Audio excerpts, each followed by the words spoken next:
Bonjour chers amis et frères en Christ, voici la traduction en français de l'émission Radio Blast avec le frère Joseph, Angela et Dora, qui aujourd'hui vont nous parler de qu'est-ce que dit la Bible par rapport au temps dans lequel nous vivons. Bonjour Joseph, je voulais te demander, puisque beaucoup de gens suivent les nouvelles expliquées pendant l'émission en direct, les frères nous écrivent pour nous demander si en dehors des prophéties, et nous étudions ensemble, que dit la Bible sur les temps dans lesquels nous vivons. Est-ce que tu pourrais nous donner une description de notre époque avec des mots bibliques? Joseph répond, eh bien, on parlait de ce scénario juste hier, n'est-ce pas? À ce sujet, avec Angela, on lisait le 2e chapitre de Timothée 3, du verset 1 jusqu'au 7. Il dit, sache que, dans les derniers jours, il y aura des temps difficiles, car il viendra un temps où les hommes ne supporteront pas la saine doctrine, mais ayant la démangeaison d'entendre les choses agréables, ils se donneront une foule de docteurs selon leurs propres désirs. Nous sommes en train de lire la réponse à la question que vous nous avez posée. Qu'est-ce que la Bible dit de notre temps? C'est comme une image du temps d'aujourd'hui. Le verset 3 dit « Insensibles, déloyaux, calomniateurs, intempérants, cruels, ennemis des gens de bien, traîtres, emportés, enflés d'orgueil, aimant le plaisir plus que Dieu. » Donc, Joseph dit « Cette écriture est la description d'aujourd'hui. Elle semble avoir été écrite ce matin. » En fait, au verset 1, il est dit « Sachez qu'au cours des derniers jours, qu'est-ce que tu crois que ça veut dire? Que ça a été écrit pour il y a 2000 ans? Non, ça a été écrit et prophétisé pour aujourd'hui. » Le verset 5 dit « Ayant l'apparence de la pitié, mais régnant ce qui en fait la force. Et éloigne-toi de ces hommes-là. Il en est parmi eux qui s'introduisent dans les maisons et qui captivent des femmes d'un esprit faible et borné, chargées de péché, agitées par des passions de toute espèce. » Joseph répond, c'est comme le monde actuel des universités et des écoles où ils continuent d'apprendre et d'étudier. Mais ils n'ont pas encore appris à s'aimer et à la femme à s'occuper de son mari et au mari à s'occuper de sa femme. Il n'y a pas d'amour. Ils se marient et après ils divorcent. Il n'y a plus besoin du professeur, sauf pour les chrétiens. Parce que maintenant, vous pouvez regarder le smartphone pour le remplacer, juste en allant sur Internet. À ce stade, tu ne dois plus aller à l'école, vu que tu as un smartphone. Cependant, tout ce qui se passe, c'est que les peuples du monde, à partir des peuples anciens, ont toujours ressenti le besoin d'adorer, de prier, de suivre un Dieu. Les gens ne veulent pas accepter le vrai Seigneur, parce que le vrai Seigneur demande au monde d'abandonner le mal, avec son égoïsme, et à vivre dans l'amour. Chacun appelle son Dieu athéisme, gnosticisme, communisme, catholicisme, protestantisme ou autre. Un Dieu, vous devez le suivre. À dire le vrai, il s'appelle Jésus-Christ, Dieu d'amour. Et toutes les autres choses, vous pouvez les jeter à la poubelle, y compris les religions. L'homme doit suivre un Dieu, soit un vrai idole, soit un faux démon, soit un ange de vérité, soit le père du mensonge, une paix ou une guerre. Ceux qui disent de croire dans un Dieu croient en Dieu plus que les chrétiens. La grande majorité des chrétiens ne lèvent pas un doigt pour défendre Jésus. Ils ne lèveraient pas un seul doigt pour annoncer l'évangile. Et comment vous pouvez le voir? Eh bien, vous voyez qu'ils ne le font pas. C'est simple. La grande majorité réchauffe une chaise assis à l'église.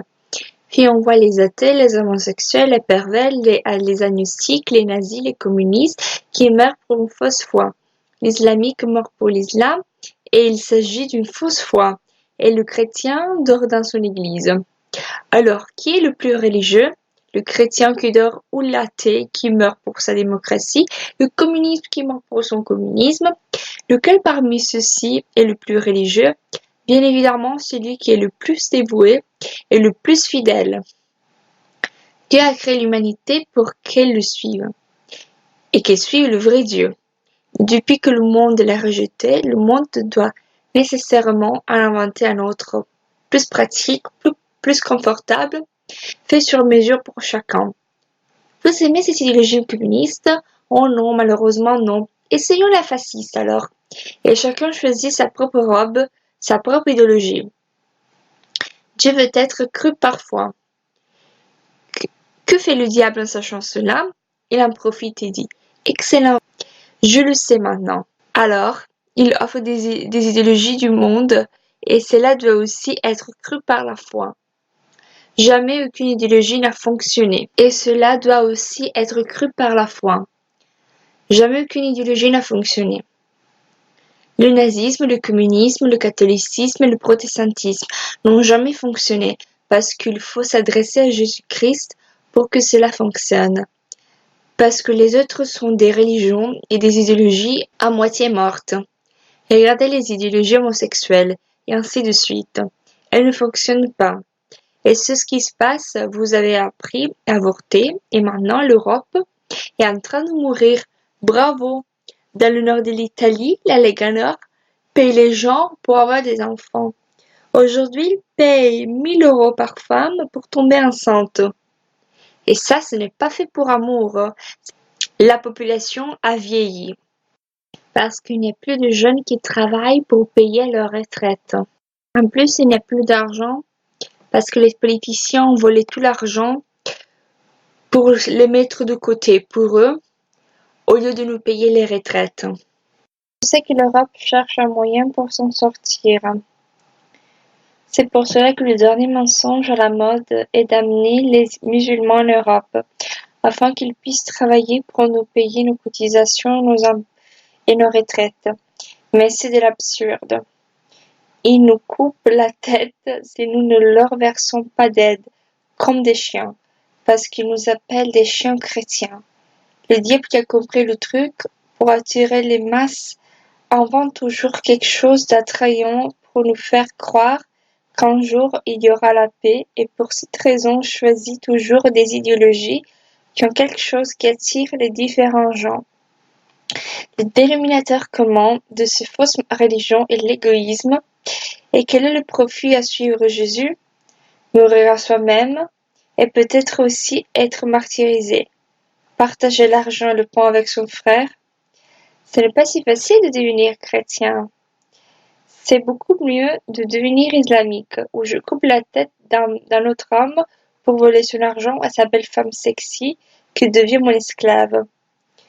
Que les criminels qui voulaient voler la femme de l'autre suivaient Mahomet. Puis c'est bon, c'est devenu une religion sérieuse, mais la fondation est restée. Si vous observez toutes les fausses religions, elles utilisent toujours un truc qui fonctionne. Il y a toujours une solution. Par exemple, dans le marxisme, il faut voler de l'argent aux riches. Mais à la fin, personne n'était riche, parce que les riches étaient seulement Lénine, Marx et quelqu'un d'autre.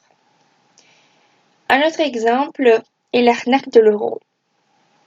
Et oui, où nous sommes tous des citoyens de l'Union européenne, mais en fin de compte, il n'y a que 4 personnes à Bruxelles qui ont de l'argent. Quand j'étais en Inde et en train d'évangéliser, j'ai vu que le nom de Jésus ne pouvait pas être mentionné, parce que sinon les extrémistes hindous nous tuaient. Je suis allée évangéliser dans une école catholique, et les moines m'ont dit que je pouvais parler aux enfants de tout ce que je voulais, sauf de Jésus. Le nom de Jésus est si puissant que les enfants me sautaient immédiatement dans les bras et se convertissaient. Les familles, quand je les mangeais chez eux et qu'ils m'invitaient déjeuner, me demandaient toujours de revenir parce que je leur parlais de Jésus. Jésus n'est pas aimé parce qu'avec lui, on est tous libres. Et il n'y a pas de caste. Par exemple, en Inde, une caste inférieure ne peut pas être mariée à une caste supérieure, et en plus, les femmes sont toutes des esclaves. Quand je suis allée dans une famille pour manger, et que la femme de cet homme m'a servi la nourriture, Je lui ai demandé à plusieurs reprises de s'asseoir, mais elle a toujours refusé. Puis, quand on est resté seul, elle m'a avoué qu'elle ne pouvait pas s'asseoir devant son mari, et encore pire si sa belle-mère était là. Mais quand sa belle-mère n'était pas là, son mari lui donnait la permission de s'asseoir en sa présence.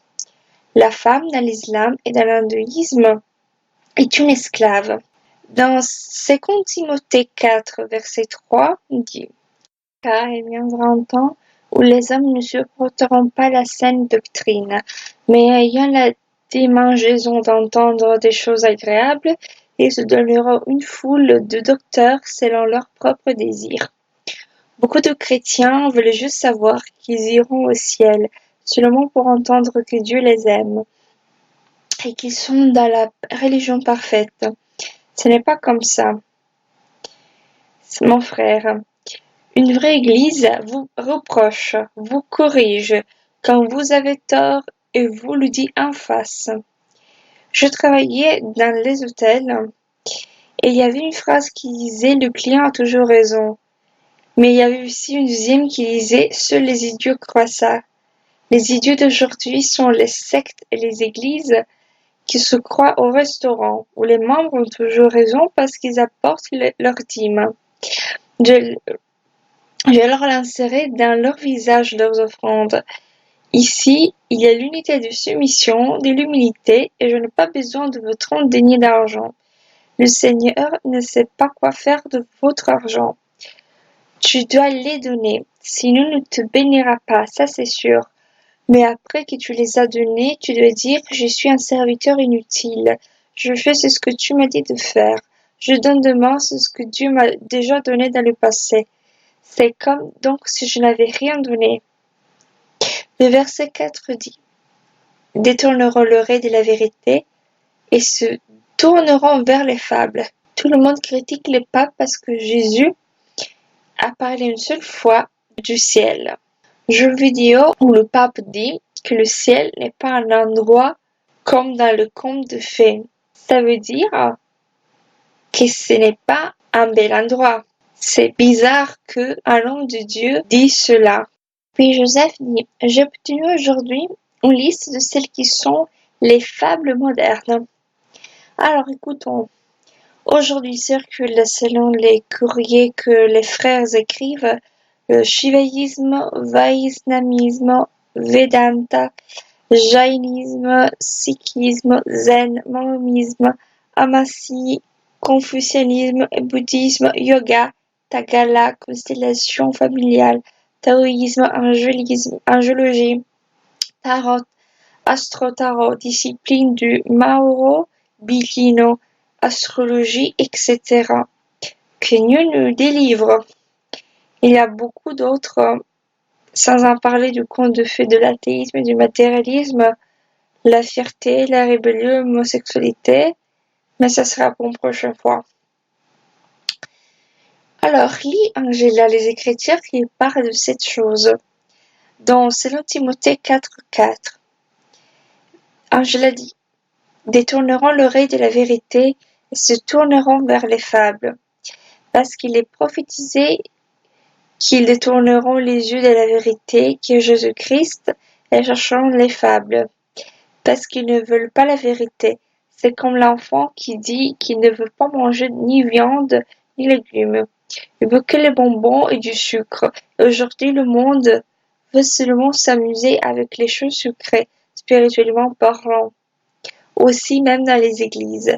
Jésus dit d'abord le devoir et puis le droit. Dora dit à propos de ce que tu as dit avant, je pense qu'il y a beaucoup de vérité.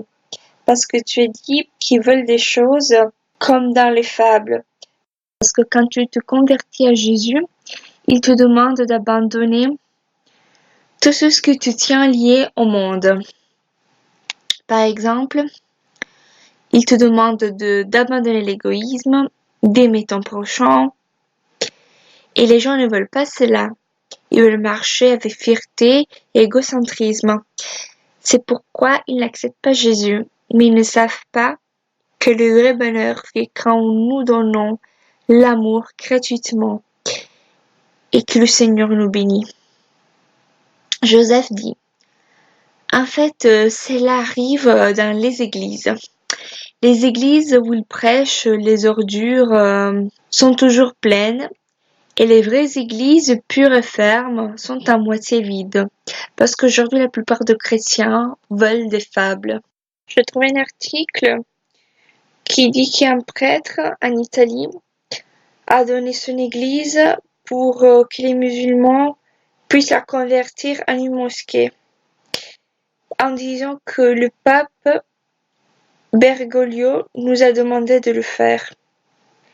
Mais ce prêtre n'a pas compris que les musulmans, dit Joseph, où ils vont, ils conquérissent et ils prennent possession parce qu'Allah leur a donné la permission de prendre le contrôle d'un lieu avec l'épée, le mensonge ou même avec la tromperie. Le mensonge ou la fausse amitié est bien accepté dans l'islam. Ce prêtre a donc dit qu'il ne pouvait pas envoyer des musulmans prier au sous-sol. Mais selon vous, dit Joseph, les chrétiens ne se plaignent pas vu que dans l'église il y a la maison du Seigneur et l'Eucharistie? Angela dit, cela montre comment nous avons dit avant que le christianisme est encore infiltré aujourd'hui par les fables, comme il est dit dans 2 Timothée 3,5, qui dit, ayons l'apparence de la pitié, mais reniant ce qui en fait la force, et loin-toi de ces hommes-là. Joseph dit, le monde est en train d'avancer très rapidement vers le temps de l'Antéchrist. Pratiquement, le diable prépare le monde entier à la venue de son serviteur, à commencer par ses églises mortes. Angela dit, il y a une autre nouvelle dans le journal Il Messaggero, en français Le Messager, qui dit que Luigi Berlinguer indique que le pape est une référence politique pour la gauche. Et on parle du pape aujourd'hui, le pape François. Demande, savez-vous qui est Luigi Berlinguer? Il est l'un des principaux représentants du communisme. Aujourd'hui, c'est la gauche et les athées en Italie, comme Matteo Renzi, qui se dit officiellement athée et communiste.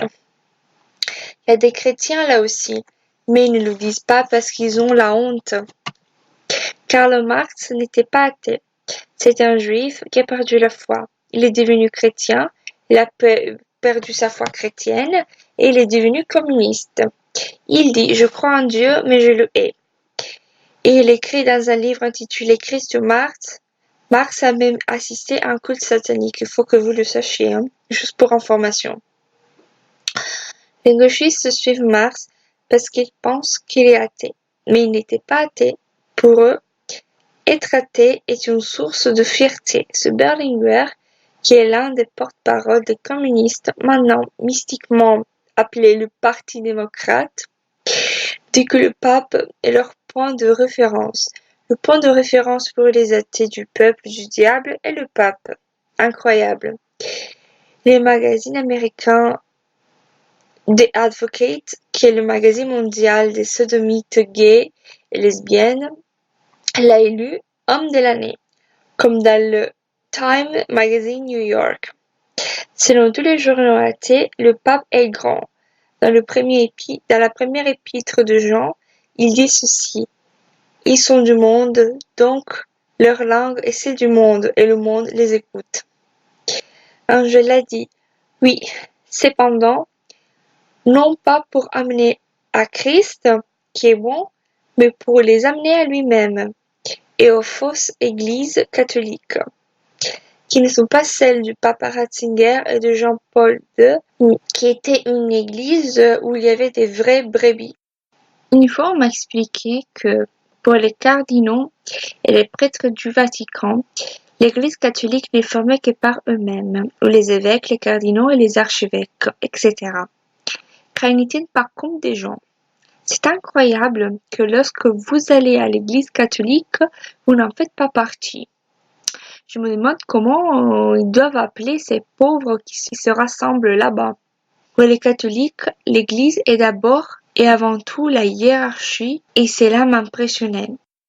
Le pape reçoit beaucoup d'honneurs entre chrétiens, dont le diplôme homosexuel, lui parmi les lesbiens, les athées et ceux du diable. Je veux donc maintenant faire une annonce officielle à la radio en disant que le pape est officiellement un faux prophète, parce que la Bible parle d'un faux prophète qui s'élèvera et donnera le monde à l'Antichrist. Et il est la seconde bête. Angela. C'est lui? Joseph. On ne sait pas si ce pape est le faux prophète ou c'est celui qui va mettre à sa place. Comme par exemple Pietro Parolin, qui est très intelligent et avec les mêmes idéaux du pape. La Bible dit du faux prophète qu'il pourrait être un comme le pape actuel parce qu'il a certainement toutes les caractéristiques nécessaires pour être l'élu. L'Apocalypse 13, chapitre 11 jusqu'au 15 dit que « Alors je vis monter de la terre une autre bête, et elle avait 2 cornes comme des cornes d'agneau, mais elle parlait comme un dragon. » Joseph dit « Que représente la mer dans l'Apocalypse ?»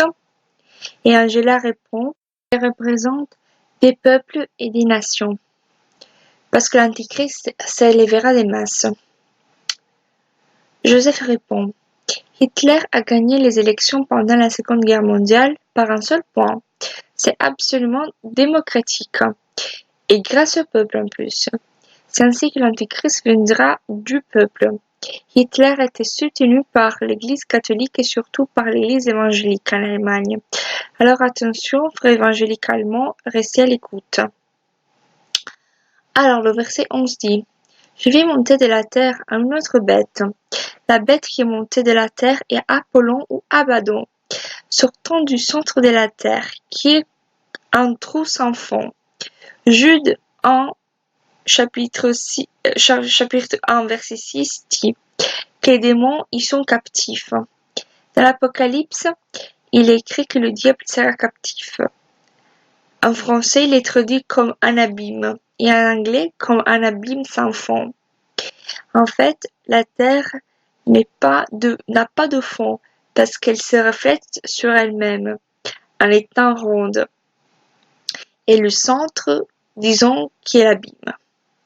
Le diable y sera emprisonné et c'est un énorme endroit formé par le métal incandescent de nickel et de fer. Il a la taille plus ou moins similaire à celle de la Lune.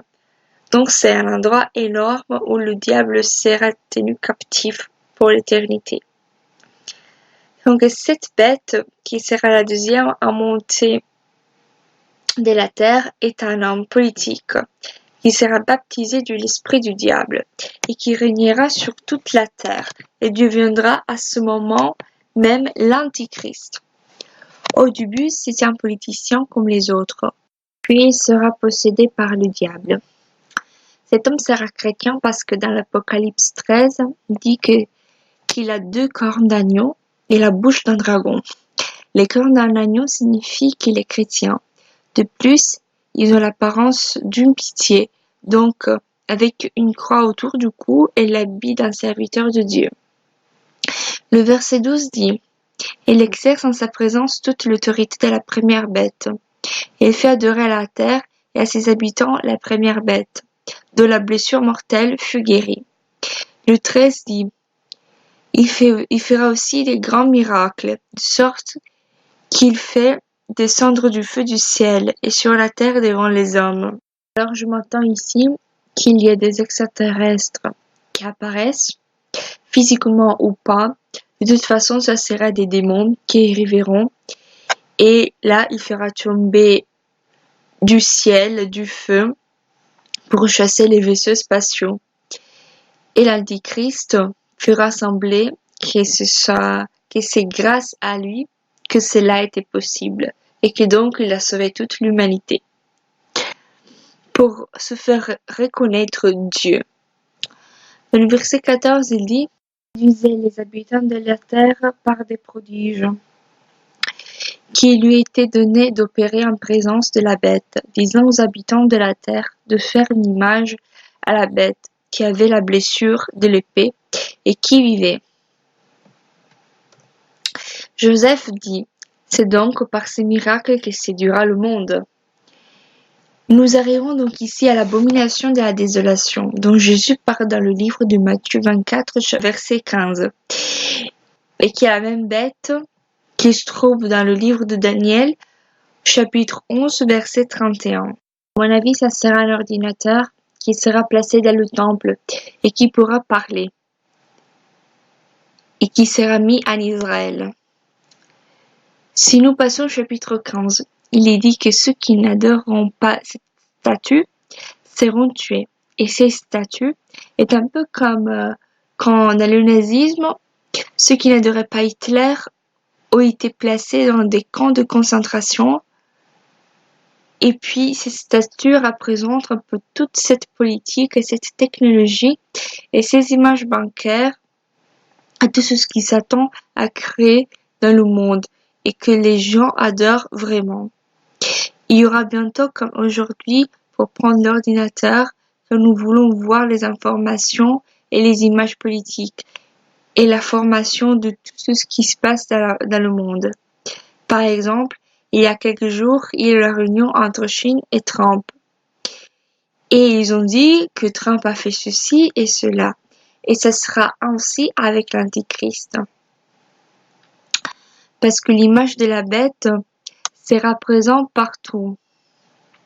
Parce qu'il y aura un seul homme politique mondial qui gouvernera. Nous le verrons constamment sur les écrans avec son image réfléchie qui parle.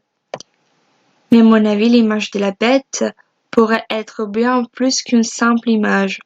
À mon avis, cette image contiendra toutes les informations qui existaient depuis Adam et Ève jusqu'à aujourd'hui.